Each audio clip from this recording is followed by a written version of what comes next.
Good wishes, dear students. Finally, we have come to the last part of the first organic chemistry lesson, that is preparation of ether. And in the next class, we will see about chemical properties of ether. As you know, functional group can be represented as ROR. R can be an alkyl group or aryl group. Aryl group when we say aromatic group. General formula CnH2n plus 2 with oxygen. It's also known as a dialkyl derivative of water. Why is it so? Water can be expressed, the structure of water could be OH2, meaning oxygen is bonded to hydrogen on either sides. Now if you look at a ether structure, oxygen is bonded to alkyl group or aryl group or a mixture of alkyl and aryl group on either side. Hence we call them as a dialkyl derivative of water. Now the oxygen that is caught up in between alkyl or aryl group is called as an ethereal oxygen.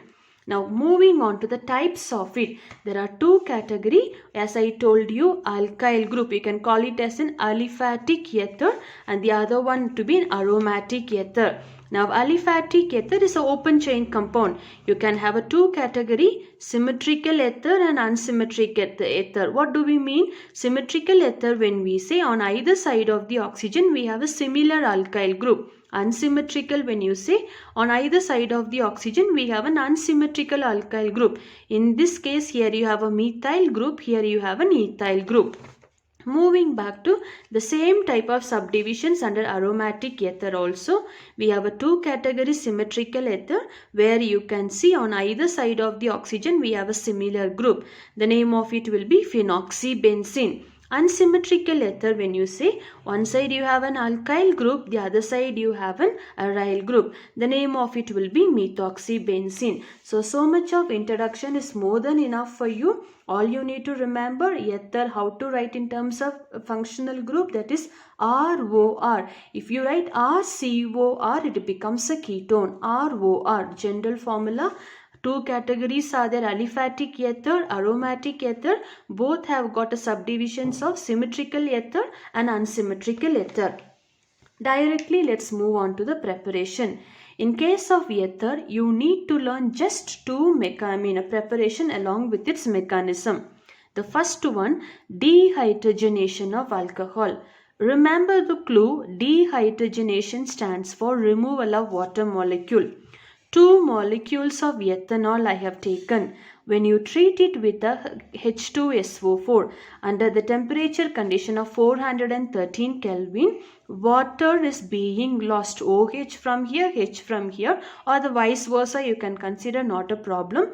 The remaining we are putting it together, that is CH3, CH2. Only hydrogen is lost, so up to oxygen we've got.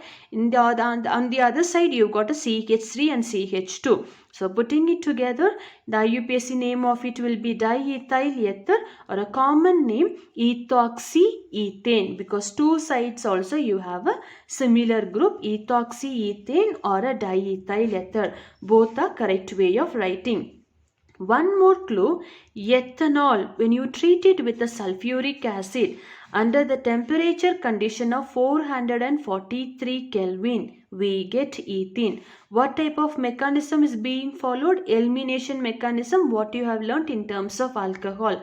How does it happen? So, alpha carbon loses the hydroxyl ion, beta carbon loses the hydrogen. So, here again water molecule is being lost. When this beta carbon is losing one hydrogen, the bond moves in here. We get CH2 double bond CH2. So, 2 molecules of ethanol. When you get alcohol, when you treat to subject it to a temperature of 413 Kelvin, you get ether formation. Alcohol, when you treat it or a subject to a temperature of 443 Kelvin, you get ethene. Alkene, the name of this compound is ethene. In general, you can say alcohol gives you alkene when the temperature condition is 443 Kelvin.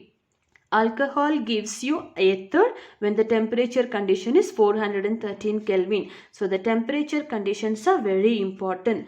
Let's move on to learn the mechanism of it, because it's a 3-mark question. If they ask you for a 2 mark, the reaction is more than enough. On the other hand, if they ask you for a 3 mark, you need to write the mechanism. You needn't write any sentences here, just write the reactions with a proper showing of arrow.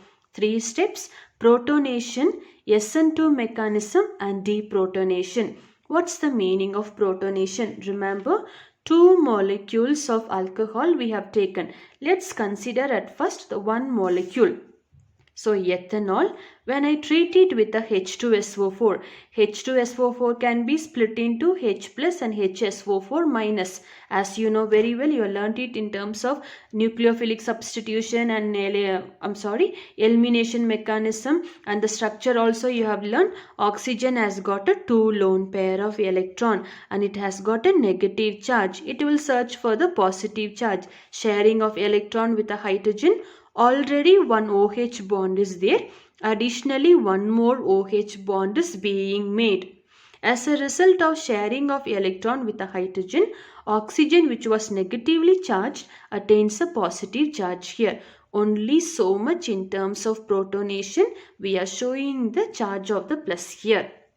The second step, SN2 mechanism. What's the meaning of SN2 mechanism? Substitution nucleophilic 2 stands for bimolecular reaction. Bimolecular reaction means, I told you, it's a single step reaction. What's the meaning of single step?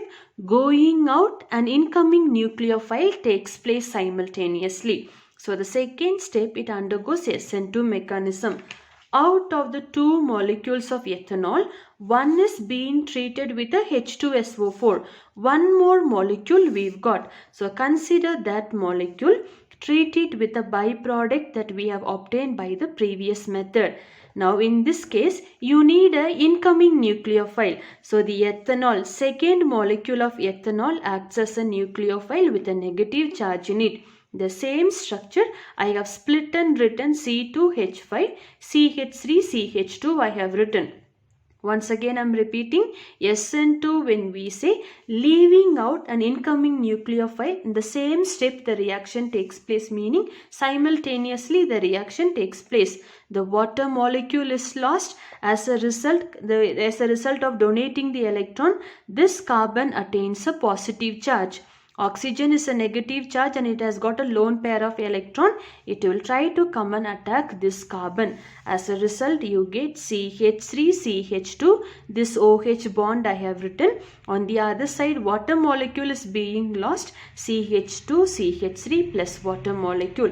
This oxygen here is attaining a positive charge here because of the sharing of electron. The third step, deprotonation. What's the meaning? The hydrogen is ether when we say alkyl group or aryl group bonded to oxygen. We shouldn't have any hydrogens here. So hydrogen leaves the group. As a result, the electron goes back to the oxygen. The lone pair of electron goes back. Hence, we get CH3, CH2O, CH2, CH3 plus H plus. Only so much under mechanism for dehydrogenation of alcohol. Remember the 3 steps: protonation, SN2 mechanism and deprotonation. The second type of preparation will be Williamson ether synthesis. This is also a very easy concept. That's a methyl bromide. I'm treating it with a tertiary alkoxide. Now methyl bromide, what type of alkyl halide? Only a one alkyl group. So primary alkyl halide, I'm treating it with a tertiary alkoxide. In terms of phenol, I told you when you have the presence of ONA, it's an alkoxide group here. So tertiary alkoxide. Why is it so tertiary? Because 3CH3 group we got. When we heat it, Na combines with a Br, goes out as a NaBr. The remaining come together, CH3O, CCH3. Purposely I have opened up the ring and I have written. Now the reaction involves SN2 mechanism. So primary alkyl halide, when we treat it with a tertiary alkoxide, we get ether formation undergoing SN2 mechanism. You know the meaning of SN2 mechanism. Mechanism is not asked, only remember the structure of it here. I mean the reaction, type of reaction. Come back in terms of the tertiary alkyl halide. This was in case of primary alkyl halide, treating it with a tertiary alkoxide. Now the reverse the order. Tertiary alkyl halide treating it with a primary alkoxide. So tertiary, when we say C, CH3, CH3, CH3Br, purposely I have split and written CH2H. I'll tell you about it when I go back to the alkane formation. Treating it with a primary alkoxide, methyl group ONA. Na will combine with a Br, go out as a NaBr. Please pay attention. In case of tertiary, I have taught you very clearly in terms of elimination. Hydrogens can be removed from this carbon or from this carbon or from this carbon, but all will give you the same type of product only. So I am considering from this carbon. So this CH3, I have written it as a CH2 and H. This H, already you have a CH3ONA. Na is combining with a Br, goes out as a NaBr. You are left with a CH3O. Hydrogen from here combines, you get an alcohol, that is CH3OH. The leftover CH3CCH3, as a result of losing of this hydrogen, the bond moves in here. You get a CH3CCH3 double bond CH2. So primary alkyl halide gives you ether. Tertiary alkyl halide gives you alkene plus alcohol. This is the clue you need to remember. Here elimination method is being followed. Remember, show for the presence of a double bond. You know that elimination method is being formed here. So in case of primary, it undergoes SN2 mechanism. In case of tertiary, it undergoes elimination mechanism. Thank you.